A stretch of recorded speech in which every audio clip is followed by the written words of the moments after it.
radon gas and alarms. Uh, Now, I did a show. Oh, actually, I did this show with my producer here at a radio station we was working at. Uh, several years ago.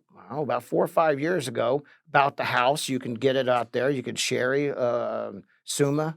Not she is really really sharp. So she had a great radio show. I think that you'll get even more information than what I'm going to give you here because she talks about the gas period. I'm only going to briefly talk about the alarm systems and what to be looking for with that. But radon gas, it's kind of it's not necessarily it's not a new thing at all, radiation and coming up from the ground, but it's something more that we're learning more and more about with it. So radiation, basically, what it is it comes up out of the ground and into the house. And what's the problem with that it could, well, we all know what radiation does, radioactive material. It's a common phenomena that happens throughout the country and throughout the North American continent, probably throughout the world. I only know my world. So I'm not going to speak for everybody, but it's a earthly made product also besides man-made product, like we talked about with our smoke alarms earlier. Now, radiation. I don't sell radiation systems. I've installed them. I recommend them, but I don't necessarily, push it.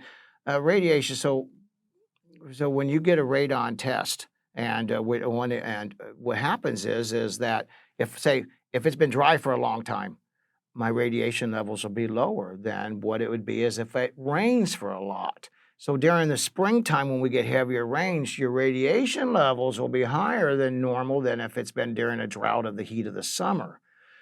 So that's why detectors are necessary because just because you get it tested for radon during the time of your buying of the home doesn't mean that it doesn't change. And even though it may not have any or everywhere's got a little radiation coming up, but even though you might not get a lot even during the rainy season, it changes. So in different parts, so maybe in this part of town we're getting more now, but then later it might not have as much, and vice versa. Now, where we're doing this videoing that we're doing our show out of today is St. Louis, Missouri. Now, St. Louis is in the state of Missouri, naturally, which is the cave state. We have a lot of caves up and through here. That's why we have these great breweries that we used to have, and we still got one last brewery here because of the cooling. And so that's why they migrated here. But that's another show, another time. A lot more fun to talk about than radiation. But nevertheless, them caves are a very bad spot. And then where we have the most caves, what I'm picking up and what I'm seeing is where I have the most cave activity is where I'm getting the highest levels of radiation than other areas of our area community of our region. So it's just but you might not know you got a cave up underneath your house. You probably very well don't know. So it's good to have these systems put into place. So that's some of the ideas and thinking of it. Well, radiation. Let's finish a little bit with this here. So radiation helps because we all know that people get radiation treatment for cancer, but also you get radiation from your cell phone. If you got a low battery on your cell phone, I've been told, I've never done a lot of research on it. I try to keep my batteries charged, but if you got a low battery, your phone puts out more radiation. Your color TV does. I remember when color TVs first came out, shows how old I am, that they used to say you had to stand back of your TV set, a few feet. And I forgot how many feet that you had to, so you wouldn't get the radiation off the color TV. Now our TVs are so big that I don't think you have to get too close to them like you used to, but when we had them little color TVs, that was a problem. Radiation ovens, well, nobody wanted to buy a radiation oven, so we just changed the name to microwave oven. And people buy them, and we all love them, but they definitely are, they're radiation ovens. That's another show for another day, and we will talk more about that. And I really do want to get into that, but not today. But so you're putting radiation to your food. So you are, don't be just automatically run and get scared and think radiation is all horrible. But that's why we want the alarm system. so as that we can have an opportunity to know when we're starting to reach dangerous levels. Make sure that we're not having any kind of problems. We don't want to wait till the very end. So here we go here. So understanding the gas and how radon gas, this is a great chart. I kind of borrowed this from somebody else. But how radiation actually enters the house. And so it comes up out of the ground. And this is some of the areas I want to share with you. It's coming up through the subfloor. It's coming up through so if you got your water lines are coming into your house, you got different water lines protruding, it's under the ground. And that's another area that's seeping into sump pumps, sump pits, I should say. Sump pumps sit in the pit. That's right in here. That's another place that that radiation's coming up out of. You got your soil lines, your sewer pipes, your stack pipes exiting the house. That's another place. And then, of course, natural occurrences just coming up and out of the ground. And, fractured rock or bedrock. So it's coming up everywhere. Then this is a great picture. That's why I use this picture, because I loved how it talked about. And you literally are getting it coming. So what it does is entering up and it's going into your register vents, into your furnaces. Your furnace then sends out and displaces it off through the house. When you turn your furnace on, coming into your water. So when you turn your water on, it's sucking it right in through there, through your faucets. So it is something that's very much to be paying attention to. I tried to not put the fear into you at the beginning, and now I'm going to say a little bit more about that, because it is that important. And like I said, if you would like to learn more about it, contact us or hit reply, ask a question either through our website or through when you read it, watching this, when you hit like and subscribe, hit reply. And then ask whatever questions. And hey, if you've had experiences with anybody that's ever been harmed with radiation, please share your experiences in the comment section too, because it is that important that we are fully understanding what it is.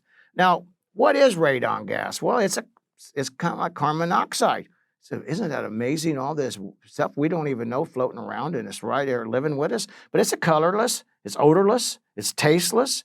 And actually, what they say that it's a breakdown of uranium in our soil, in our rock, and in our water. And when the radon's released into the ground, it comes up into the outdoor air. It just gets diluted, and that's why it don't hurt us when we're outside, because we have all the other fresh air. This is one of the main. When we're doing a home building inspection, we're not so much in commercial buildings. Sometimes we do, depending on if it's apartments or if it's motels or something. But if you're not enclosed in it all the time. But one of the number one things we have is we got sewer lateral inspections, but we also do radon inspections.